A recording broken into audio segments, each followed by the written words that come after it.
Bonjour à tous et soyez les bienvenus sur Cuisine Rapide, j'espère que vous allez bien. Donc aujourd'hui je vous ai réalisé des petits chaussons, vous allez voir, recette de ouf. Bien sûr la recette est très facile à réaliser, regardez-moi ça, c'est super moelleux, c'est un truc de dingue. Je pense que vous allez kiffer la recette. Alors si vous venez tout juste d'arriver sur la chaîne Cuisine Rapide et que vous n'êtes pas encore abonné, je vous invite à le faire en cliquant sur le petit bouton qui vous attend juste en bas de la vidéo, c'est marqué en rouge s'abonner, cliquez dessus, c'est entièrement gratuit et en plus vous allez apprendre énormément de choses. Alors pour réaliser cette pâte, il va vous falloir l'ensemble de ces ingrédients, vous avez le détail juste en bas de la vidéo dans la barre d'infos. Alors pour préparer la pâte, vous allez voir un jeu d'enfant la famille. Alors là, dans un premier temps, voilà, ce que je vais faire, je mélange donc les ingrédients secs en premier. Pour éviter de tomber donc sur le sel, enfin que la levure tombe directement en contact avec le sel. Donc là, c'est bien dispersé.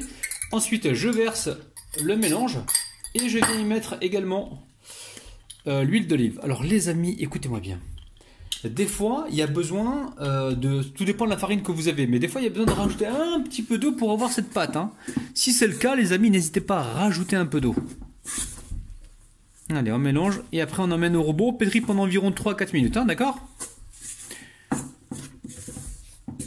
Alors, vous allez me dire, ouais, mais pourquoi il mélange à la cuillère en bois? Il peut faire ça directement au robot. Non, non, non, non, non, les amis.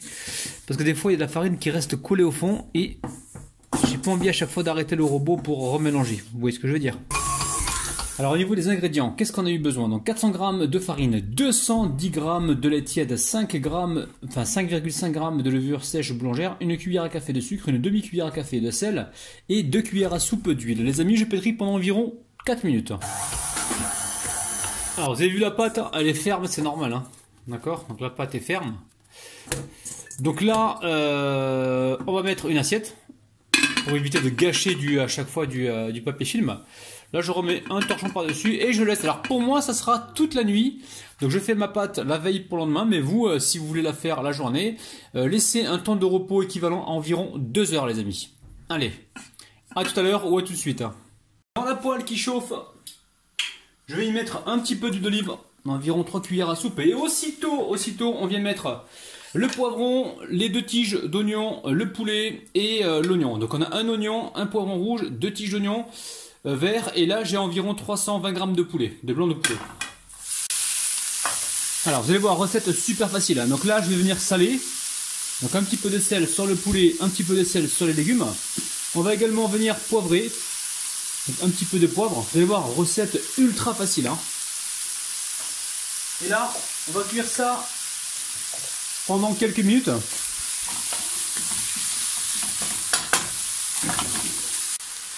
Alors ici j'ai une patate douce, je l'ai coupée en deux, puis après très finement les amis, très important, une patate douce épluchée et coupée très finement. Et je la mets directement dedans. Donc là, on n'hésite pas, on va revenir mettre un petit peu de poivre et un petit peu de sel. Mais on fait toujours attention parce que on va y mettre un petit peu de fromage tout à l'heure. Et le fromage, comme c'est salé, ça risque de sursaler la préparation. Alors je sais pas si on dit sursaler, mais moi je dis quand même les amis.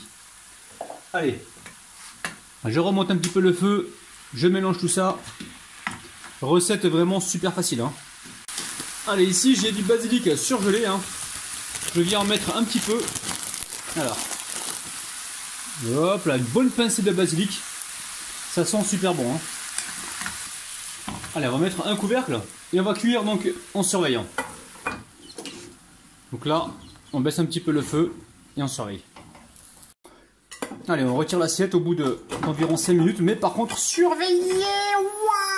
C'est chaud les amis, hein. Je me brûle pour vous, c'est pas grave, c'est pour la bonne cause. Donc là je viens de goûter la patate douce, elle est juste cuite, c'est très bien, elle finira de cuire au four avec la pâte à pain. Allez, on vérifie l'assaisonnement les amis, hein. Si vous voyez que c'est pas assez salé, hein, vous rajoutez du sel, bismillah. Ouais, ça manque un petit peu de sel, hop là, je mets du poivre, je remets du sel, et une fois que j'ai éteint le feu, je vais y mettre du jus de citron. Allez, je coupe mon citron en deux et je viens assaisonner comme ceci. Donc hors du feu les amis, hein. Faut surtout pas faire bouillir le citron, sinon c'est d'avoir de l'amertume. Donc là, un petit peu de citron. Oula, petit pépin, je t'ai vu. Voilà, juste à mélanger. Et donc, on va faire notre montage avec du gorgonzola les amis. Alors gorgonzola, fromage italien. Attendez, je vais cacher la marque.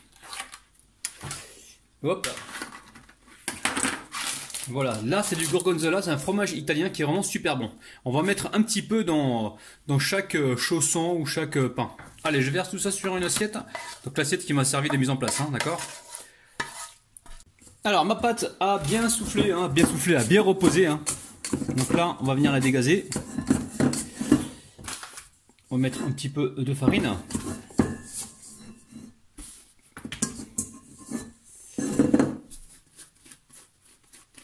Alors, elle est un peu ferme la pâte, c'est normal les amis, hein, d'accord? Allez, je vais la diviser en 5 moi. Alors là, j'ai réussi à les séparer donc en 5. Donc maintenant, ce que je vais faire, je vais ramener les extrémités vers l'intérieur et former des boules. Alors, là, on a un plan de travail qui est sec pour pouvoir bouler notre pâte. Alors si vous ne le sentez pas, vous pouvez faire comme ça aussi les amis, il n'y a pas de problème. Hein. Donc je boule mes pâtes et on se retrouve donc tout de suite. Allez, on récupère un petit peu de farine. On farine le plan de travail. Je récupère une boule ici. Et là le but du jeu c'est de former donc... on va former un rond les amis.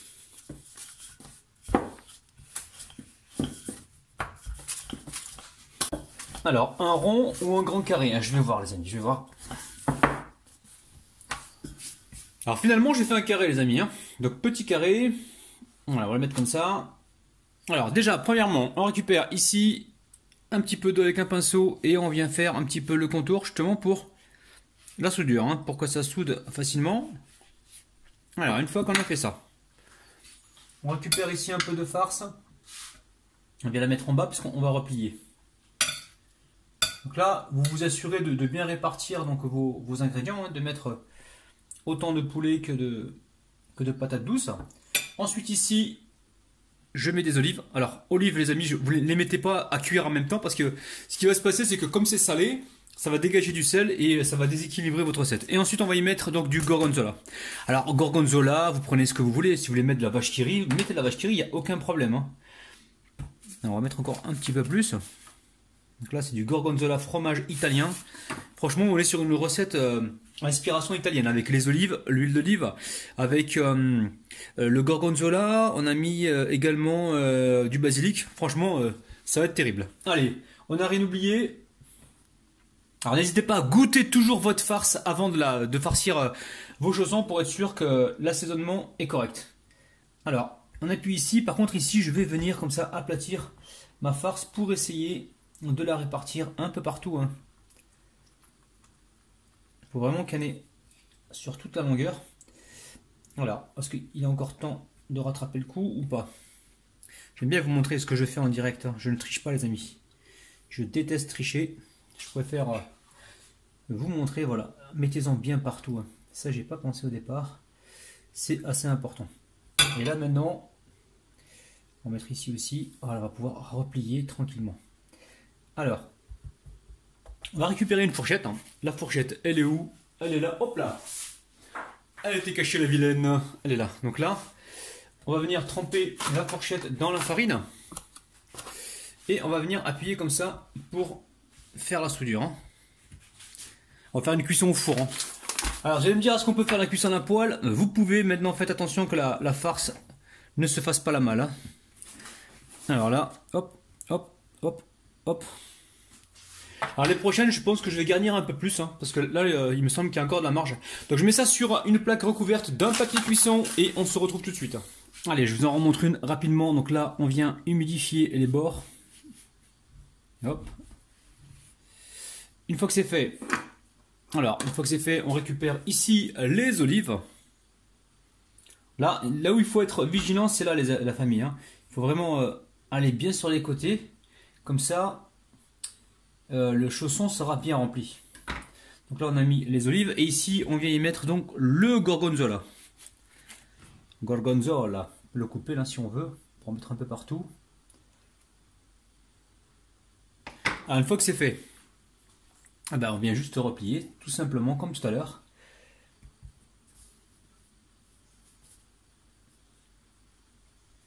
Comme ceci, recette vraiment super facile. Hein. Et là on trempe donc la fourchette dans la farine, vous voyez bien la famille. Et hop, on va essayer de rapprocher ça. Très bien. Et là, voilà, on fait comme ceci. Et ensuite on dépose ça sur une plaque recouverte d'un papier cuisson. Et on va continuer ainsi de suite. Alors on a fait pousser une première fois la pâte. Il n'y a pas besoin de la laisser pousser une deuxième fois. Il faut vraiment que ce soit bien rempli comme ceci. Allez, je récupère mon chausson et directement sur la plaque. Alors pour la dorure, très simple. Là j'ai un œuf que je viens de battre. Je vais y mettre un petit peu de lait. Bon, hop là, une petite cuillère à soupe. Et je vais y mettre également un petit peu de paprika. Et là je vais venir mélanger. Alors j'ai réussi à en faire 5 la famille, d'accord, 5. Alors ici au niveau de ma dorure, moi ce que je vais vous conseiller c'est d'abord de mélanger le paprika avec la cuillère à soupe de lait. Ça va se dissoudre et ensuite rajouter l'œuf. Moi je vais commencer par l'œuf, donc ça m'a fait des petits grumeaux, c'est pas bien méchant. Mais j'aime bien vous montrer donc en temps réel mes petites conneries les amis. Allez, on vient passer un petit coup de dorure comme ceci. Et en même temps vous mettez le four à préchauffer donc à 175 degrés ou 170 degrés, tout dépend comment votre four carbure. Allez, on va aller au four, je vous rappelle qu'il préchauffe à 175 degrés et le temps de cuisson je vous dirai ça donc juste après, je pense que ça va prendre entre 15 et 20 minutes. A tout à l'heure. Alors la famille, j'ai oublié un petit truc très important, mais vous ne l'oubliez pas, je vais vous le mettre dans les commentaires. J'ai oublié de mettre 20 centilitres de coulis de tomate. Donc 20 centilitres, ça représente un verre. Un verre de coulis de tomate ou de sauce tomate quand vous cuisez vos légumes avec le poulet pour que ça fasse vraiment italien. Et je me suis dit je vais le prendre tout à l'heure dans la foulée et j'ai complètement oublié. Donc c'est pas grave. Si vous voulez réaliser une recette comme ça, mais en moins light, parce que moi j'ai essayé de faire un truc light, c'est-à-dire j'ai mis de la patate douce, j'ai pas mis trop de sauce. Maintenant vous pouvez de votre côté mettre de la béchamel dedans, vous pouvez arranger en fonction de vos goûts et en fonction de ce que vous aimez. Mais n'oubliez pas le coulis de tomate, très important pour justement pour que ça fasse vraiment italien. Alors la famille, on va passer à la dégustation. Bismillah, en l'ouvrant deux. Mais c'est vrai qu'avec le coulis de tomate, ça aurait été encore plus gourmand, mais c'est pas grave. Regardez-moi ça les amis. Regardez-moi ça, ça donne juste envie. Alors, Bismillah, c'est parti les amis. Je vous laisse, on se retrouve prochainement sur ma chaîne YouTube. Et n'oubliez pas que je vous kiffe de ouf et que je vais revenir tout de suite vous montrer, vous dire si c'est bon ou pas. À tout de suite. Franchement la famille c'est super bon, moi j'aime bien le manger comme ça avec un petit peu d'harissa. Et c'est super bon les amis, prenez soin de vous, bye bye.